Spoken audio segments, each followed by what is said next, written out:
Jika bukan karena The Nightmare Before Christmas, Toy Story tidak akan pernah ada. Dan tahukah kamu bahwa film ini tidak lahir karena Pixar ingin membuat film tentang mainan? Film ini lahir karena Steve Jobs membenci film fantasi Disney. Jadi, mari kita lihat bagaimana sejarah dan evolusi Toy Story, mulai dari inspirasi karakter-karakternya hingga hampir dibatalkan 3 kali. Semuanya dimulai ketika seorang animator muda bernama John Lasseter bekerja untuk studio Walt Disney.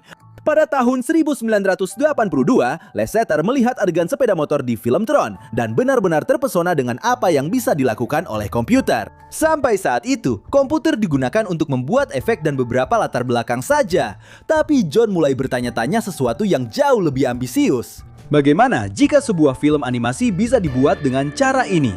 Ide pertamanya adalah mengadaptasi pemanggang roti pemberani menggunakan animasi komputer.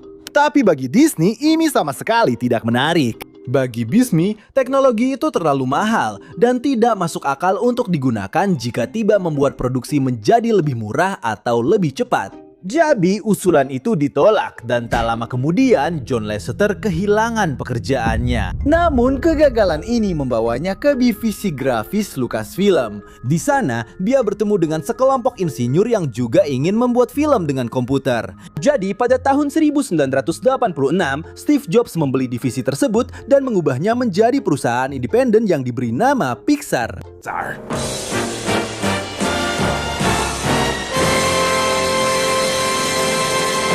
Namun, Pixar saat itu belum menjadi studio seperti yang kita kenal sekarang. Bisnis utamanya adalah menjual komputer dan program untuk membuat gambar. Animasi kecil yang mereka buat hanya digunakan untuk menunjukkan kekuatan perangkat mereka. Salah satu animasi ini adalah Luxo Junior, film pendek tentang 2 lampu yang akhirnya membuat lampu kecil itu menjadi simbol Pixar. Faktanya, komputer yang digunakan untuk menganimasikan Luxo Junior ini bernama Pixar Image Computer. Jika hari ini kamu ingin membeli yang baru, harganya sekitar $520.000. Sekarang saya mengerti kenapa Disney bilang itu sangat mahal. Bagaimanapun, 2 tahun kemudian datanglah film pendek yang mengubah segalanya. Teen Toy menceritakan kisah Tini, sebuah mainan musisi kecil dari kaleng yang mencoba melarikan diri dari seorang bayi.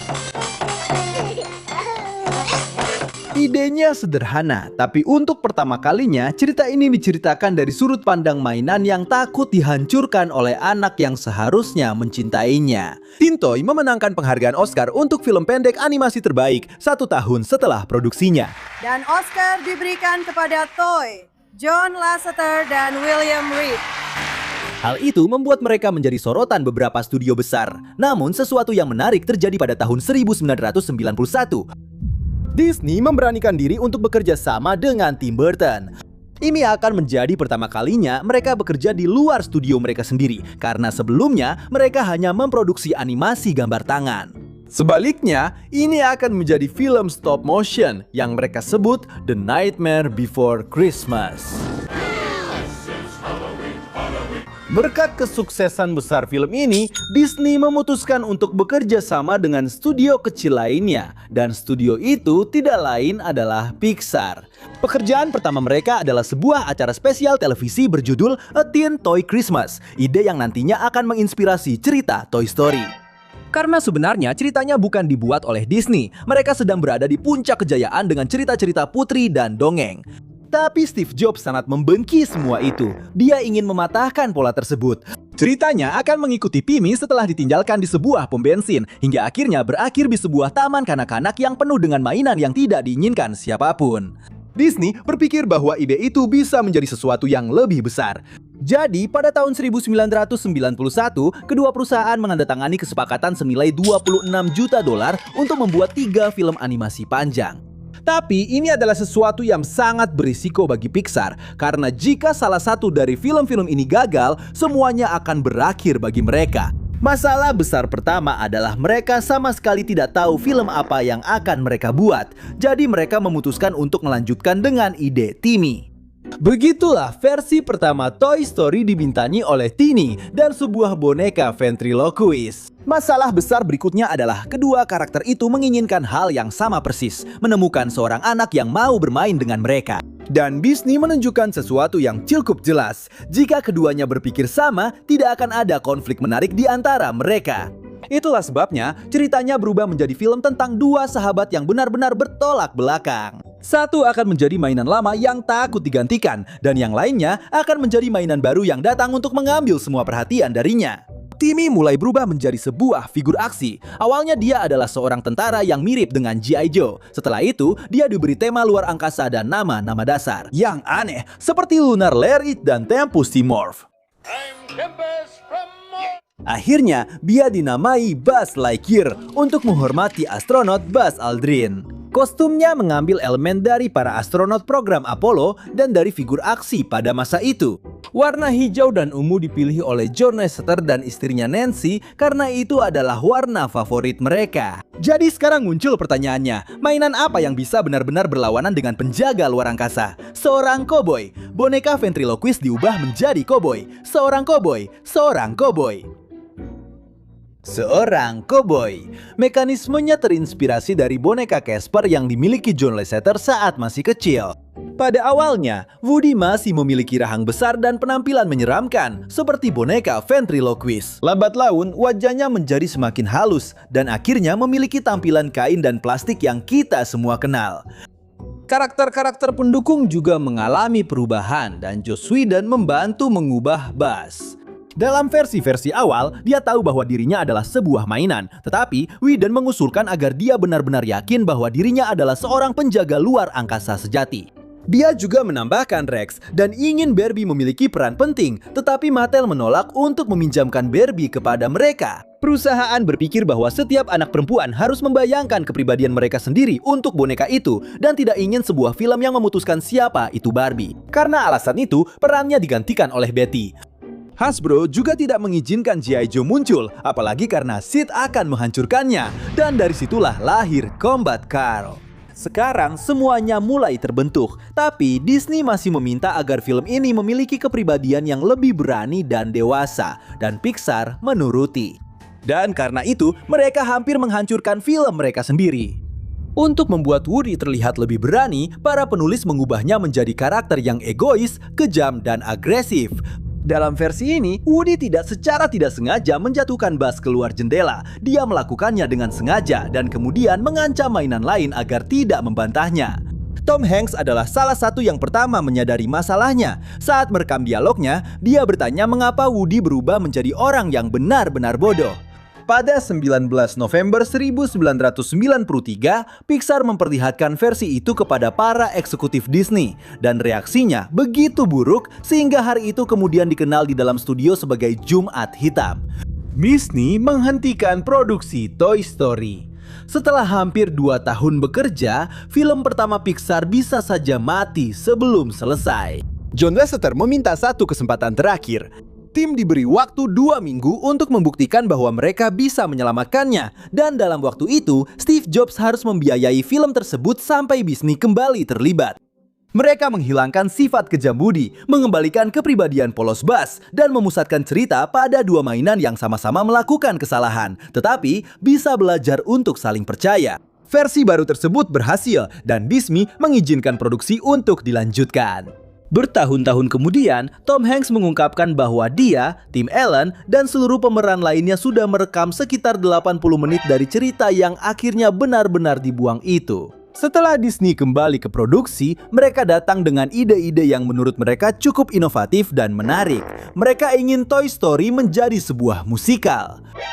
Disney ingin merusak segalanya sejak zaman prasejarah. Naskahnya sekarang tampak mandek. Penulis naskah Disney tidak memahami bahwa ceritanya tentang mainan, bukan tentang anak-anak yang bermain dengan mainan itu. Itulah sebabnya mereka terus menambahkan karakter manusia, sampai akhirnya Joss Whedon datang, yang dengan cepat memahami apa yang ingin diceritakan Pixar, dan akhirnya lahirlah cerita yang kita kenal sekarang. Teknologi pada masa itu belum mampu menciptakan manusia, rambut, atau kain dengan realisme seperti yang kita lihat sekarang. Itulah sebabnya membuat film tentang mainan adalah keputusan yang sempurna. Plastik, kayu, dan permukaan keras adalah hal-hal yang paling bisa direpresentasikan dengan baik oleh komputer. Begitulah, selain Woody dan Buzz, mainan seperti Pak Kepala Kentang, Rex, dan semua karakter lainnya pun lahir. Sebenarnya Pak Kepala Kentang juga punya cerita yang cukup mengejutkan. Mainan itu diciptakan oleh George Lerner dan awalnya bahkan tidak menyertakan kentang plastik. Anak-anak seharusnya menempelkan bagian-bagian itu pada kentang asli. Celengan babi mewakili tradisi anak-anak yang sudah ada selama berabad-abad untuk menyimpan koin di celengan babi. Lemmy, mainan teropong dengan mata, terinspirasi dari Robbing Eyes, mainan yang dibuat oleh Tommy pada tahun 1982. Dan inspirasi untuk nama Andy diambil sebagai penghormatan kepada Andries. Andy Van Dam, seorang profesor di Universitas Brown yang merupakan guru bagi banyak pencipta dan animator Toy Story. Sebaliknya, Sid Phillips yang jahat terinspirasi dari seorang mantan karyawan Pixar yang suka menghancurkan mainan untuk membuat monster baru dari berbagai bagian boneka sebelumnya. Tapi, pernahkah kalian bertanya-tanya kenapa semua teman Andy juga mirip Andy? Dan tidak, itu bukan hanya karena mereka malas, karena pada saat itu menganimasikan karakter manusia sangat mahal karena sangat sulit untuk mensimulasikan tekstur kulit. Itulah sebabnya Pixar memutuskan untuk menghemat waktu dan uang dengan hanya mengkloning desain Andy yang sudah mereka miliki. Tetap saja, memproduksi Toy Story benar-benar gila. Lebih dari 114.000 frame-nya membutuhkan sekitar 800.000 jam pemrosesan. Kita berbicara tentang sekitar 91 tahun jika satu komputer yang mengerjakannya tanpa henti. Pixar menggunakan 117 komputer dan setiap frame bisa memakan waktu rata-rata 3 jam untuk dianimasikan. Seluruh studio hanya mampu merender kurang dari 30 detik film per hari. Bahkan di minggu paling produktifnya, Pixar hanya berhasil merender 3,5 menit dari seluruh film. Sekarang kita bisa mengerti kenapa beberapa karakter manusia seperti Andy dan Sid terlihat jauh lebih aneh dibandingkan mainan-mainan itu. Tim tersebut sedang melakukan sesuatu yang belum ada aturannya, belum ada alatnya, dan belum ada contohnya sebelumnya. Bahkan, ketika akhirnya film itu selesai, semua orang mengatakan bahwa itu adalah film paling buruk secara visual yang pernah mereka buat. Meskipun semua itu, Disney tetap ingin mengambil risiko dan merilis Toy Story di bioskop. Dan begitulah, pada tanggal 22 November 1995, Toy Story tayang perdana di layar lebar. Meskipun segala rintangan dan prediksi, film ini langsung dicintai sejak penayangan pertama. Film ini menghabiskan biaya sekitar 30 juta dolar. Dan akhirnya meraup sekitar 374 juta di seluruh dunia. Film ini juga menjadi film animasi pertama yang dinominasikan untuk Oscar atas skenarionya, dan John Lasseter menerima penghargaan khusus karena menyutradarai film animasi panjang pertama yang dibuat dengan komputer. Benar sekali, Disney awalnya memecatnya, lalu dia kembali dengan gemilang, dipecat, kembali dengan gemilang. Namun perubahan terpenting terjadi di luar ajang penghargaan. Setelah Toy Story, semua studio menyadari bahwa animasi komputer bukanlah sesuatu yang mustahil, bahkan itu adalah masa depan industri ini. Jadi, sebuah film tentang mainan sepertinya memang dirancang untuk menjual barang dagangan, bukan? Tapi sebelum filmnya tayang, hampir tidak ada perusahaan yang mau memproduksi Woody dan Buzz. Perusahaan mainan biasanya membutuhkan waktu antara 18 bulan hingga 2 tahun untuk menyiapkan lini baru. Dan Disney datang terlalu terlambat, jadi beberapa perusahaan menolak lisensinya. Satu-satunya yang berani mengambil risiko adalah sebuah perusahaan kecil asal Kanada bernama Thinkway Thinker. Hasilnya justru sebaliknya, mainan-mainan itu habis terjual dan tidak ada cukup Buzz Lightyear untuk semua anak yang menginginkannya saat Natal. 250.000 figur pertama dari setiap karakter terjual dengan sangat cepat. Dan seiring berjalannya waktu, penjualan mainan Woody dan Buzz melampaui 25 juta unit. Disney menghabiskan sekitar 20 juta dolar untuk iklan.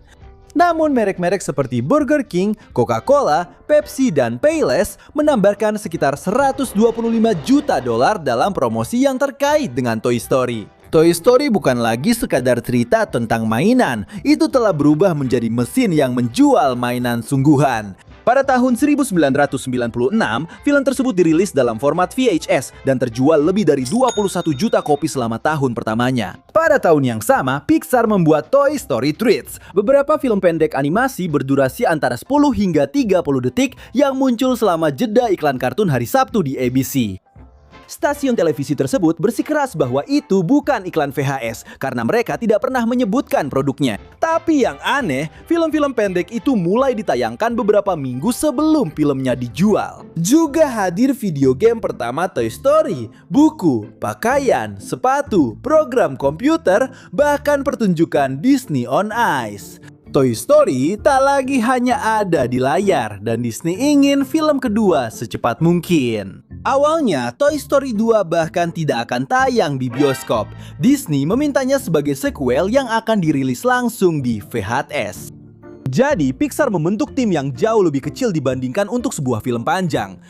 Ini karena studio tersebut sedang mengerjakan film A Bug's Life. Namun ketika Disney melihat adegan-adegan awal Toy Story 2, mereka menyadari bahwa film ini memiliki potensi untuk menjadi sukses besar di box office. Mereka benar-benar mengubah rencana dan Toy Story 2 akhirnya menjadi tayangan perdana di bioskop seluruh dunia. Proyeknya berkembang, animasinya menjadi lebih detail, latarnya semakin besar, dan Woody menemukan bahwa dia bukan hanya seorang koboi biasa. Dia pernah menjadi bintang dari sebuah acara lama bernama Rodeo Buddy. Kita juga punya Jesse, Piro Albanco, dan Pete Sibau. Tapi saat ceritanya membahas tentang mainan yang terlupakan, Pixar hampir kehilangan seluruh filmnya. Pada tahun 1998, sebuah perintah yang salah mulai menghapus file dari server.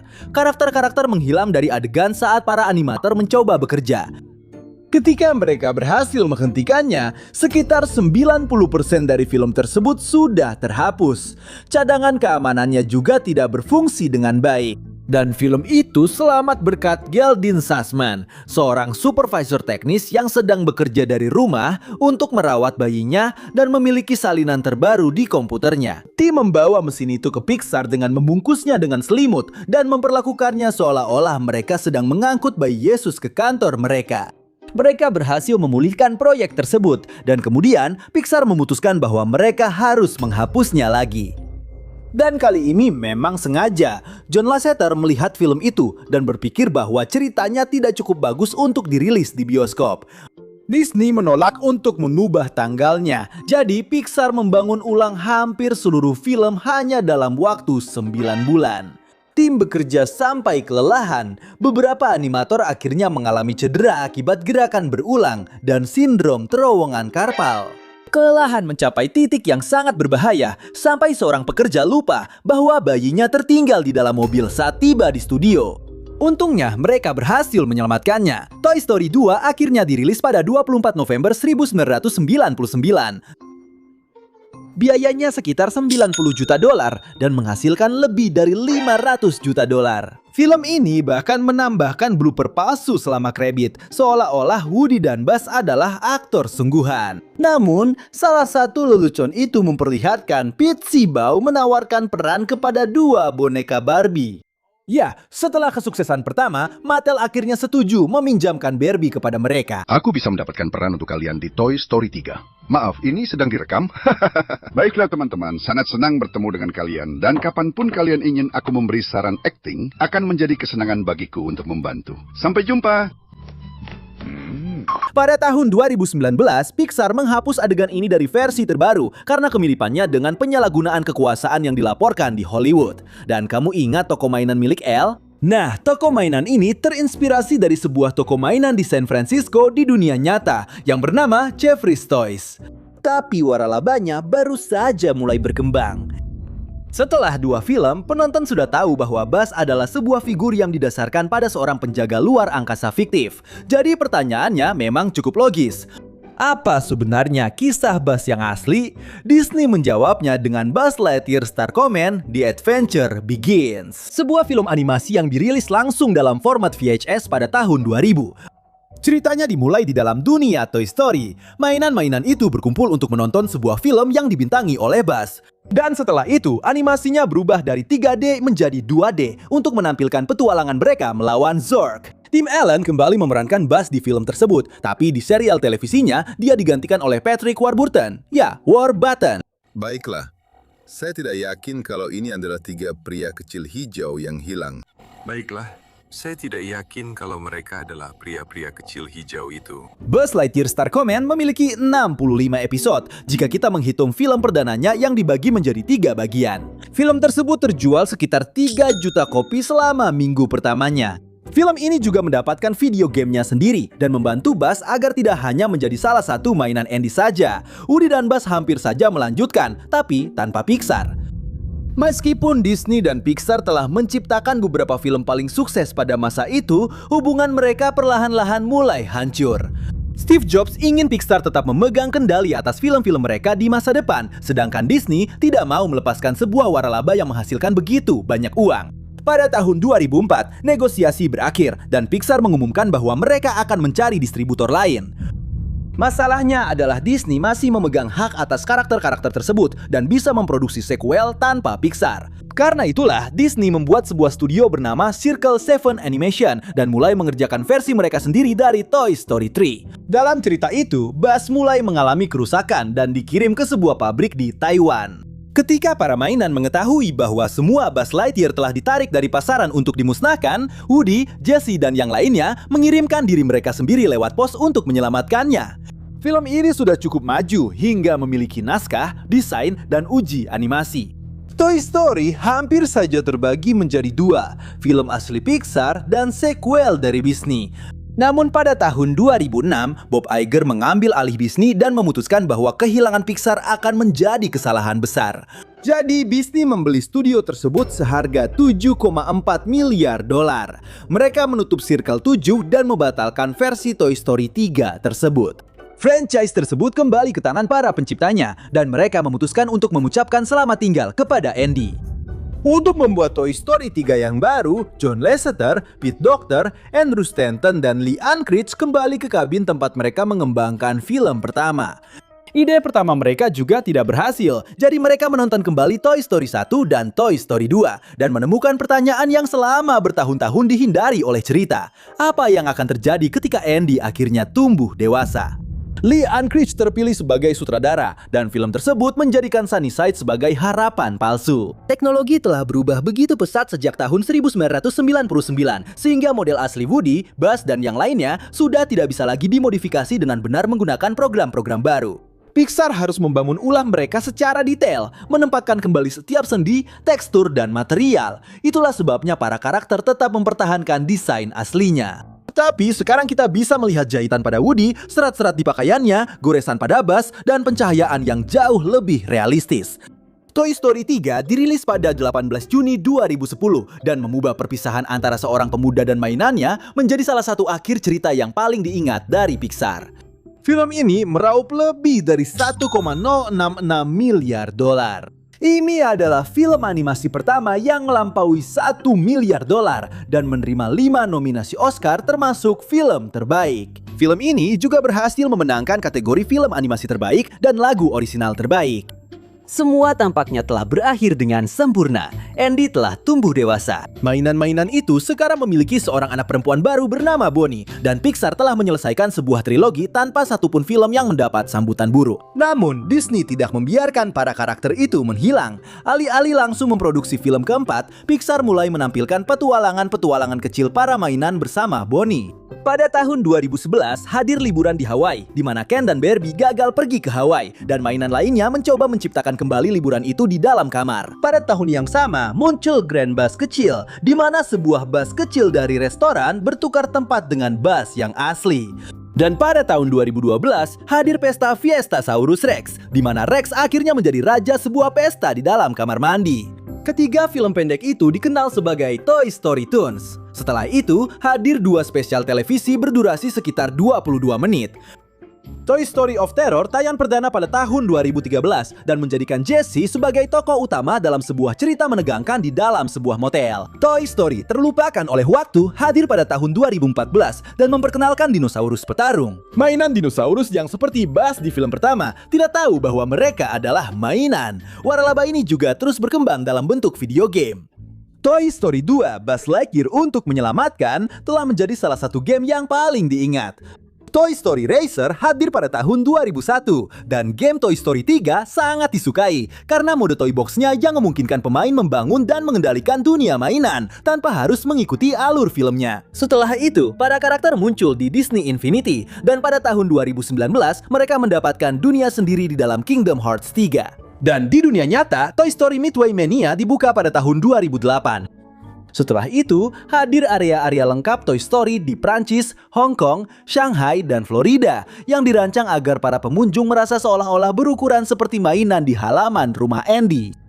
Dan pada tahun 2013 terjadi salah satu tren paling aneh dari waralaba ini. Ide untuk berteriak, "Ambi datang!" menjadi viral. Di depan karakter Toy Story di Taman Disney, mereka akan menjatuhkan diri ke lantai dan pura-pura menjadi mainan yang tidak bernyawa. Rahasia itu berhenti menjadi lucu ketika semua orang mulai menirunya.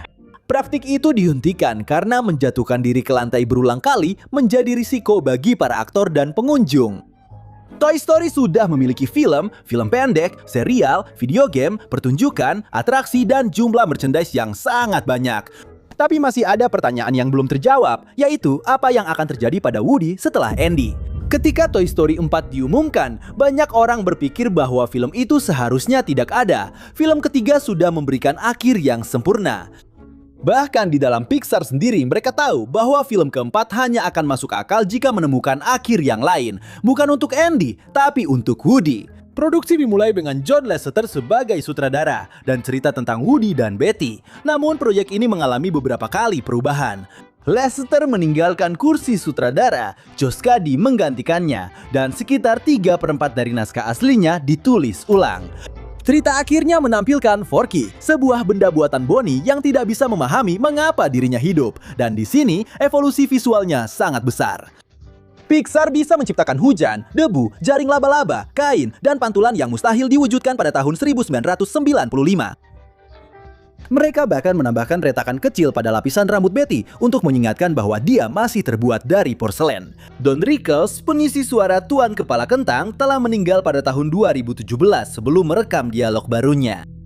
Keluarganya meminta agar karakter tersebut tetap ada di film. Jadi, Pixar menelusuri 25 tahun rekaman, adegan yang dihapus, video game, dan materi promosi untuk membangun dialognya. Dan Toy Story 4 dirilis pada bulan Juni 2019 dan menghasilkan lebih dari 1,073 miliar dolar dan memenangkan Oscar untuk film animasi terbaik. Woody akhirnya meninggalkan Bonnie untuk bepergian bersama Betty dan membantu mainan-mainan lain yang hilang. Sekali lagi, itu tampak seperti akhir, dan sekali lagi, ternyata bukan. Pada tahun yang sama dengan Toy Story 4, Disney merilis Forky mengajukan pertanyaan. Serial ini memiliki 10 film pendek, di mana Forky menanyakan hal-hal seperti apa itu uang, cinta, waktu, seni, komputer, atau teman. Pada tahun 2020, hadir Lamb Life, sebuah film pendek yang menjelaskan apa yang terjadi pada Betty selama bertahun-tahun dia terpisah dari Woody. Dan pada tahun 2021, Pixar Popcorn menampilkan beberapa penampilan kecil lainnya dari waralaba ini, seperti rutinitas olahraga Buzz dan petualangan Ducky serta Bonnie. Toy Story terus menghasilkan cerita tanpa perlu film utama baru. Lalu Pixar kembali ke pertanyaan yang Andy ajukan sejak film pertama. Siapa pria yang telah menginspirasi mainan Buzz Lightyear? Pixar memperkenalkan Lightyear sebagai film yang konon telah ditonton Andy sebelum ia meminta figur Buzz-nya. Kali ini bukan mainan yang mengira dirinya seorang ranger antariksa. Ia adalah seorang pilot sungguhan yang terjebak di planet yang jauh. Karena alasan itu, tim Ellen tidak kembali. Pixar memilih Chris Evans untuk membedakan pahlawan manusianya dari versi mainan. Namun penjelasan ini justru membingungkan sebagian besar penonton. Sejak tahun 2000, sudah ada Buzz Lightyear of Star Command sebagai serial yang konon menginspirasi mainan tersebut. Sekarang Pixar menghadirkan versi lain dari asal-usul yang sama, tetapi dengan karakter baru dan cerita yang berbeda untuk Star Command. Film ini juga dilarang dan tidak mendapat izin tayang di beberapa negara karena menampilkan ciuman singkat antara pasangan wanita. Disney menolak untuk menghapus adegan tersebut. Dan begitulah Lightyear menghabiskan biaya sekitar 200 juta dolar dan hanya menghasilkan 226 juta di seluruh dunia. Itu adalah kegagalan finansial besar pertama dari sebuah waralaba yang 4 film utamanya sebelumnya selalu sukses besar. Jadi, proyek berikutnya kembali ke mainan. Pada tahun 2023, Disney mengonfirmasi bahwa Toy Story 5 sedang dalam pengembangan. Kali ini, ceritanya diserahkan kepada Andrew Stanton, salah satu penulis yang membangun film pertama dan terlibat dalam semua film sebelumnya. Film baru ini juga menjadi bagian utama pertama yang dibuat tanpa keterlibatan John Lasseter yang telah meninggalkan Pixar beberapa tahun sebelumnya. Tapi setelah 5 film, apa yang bisa menggantikan mainan yang belum pernah mereka hadapi sebelumnya? Jawabannya ada di depan hampir semua anak saat ini. Sebuah layar. Toy Story 5 dirilis pada 19 Juni 2026. Pada akhir pekan pertamanya, film ini meraup 312 juta dolar Amerika di seluruh dunia. Penayangan perdana terbaik di seluruh waralaba. Hingga bulan Juli, film ini sudah mendekati 800 juta dolar dan masih terus tayang di bioskop. Produk-produknya masih menghasilkan sekitar 1 miliar dolar Amerika per tahun. Ada puluhan wahana, 4 area bertema, hotel, video game, serial, film pendek, dan karakter yang masih terus dijual kepada anak-anak yang bahkan belum lahir ketika Andy memberikan mainannya. Tapi baiklah teman-teman, dari semua tahap Toy Story, mana yang jadi favoritmu? Tinggalkan jawabanmu di kolom komentar. Selamat tinggal, Cowboy.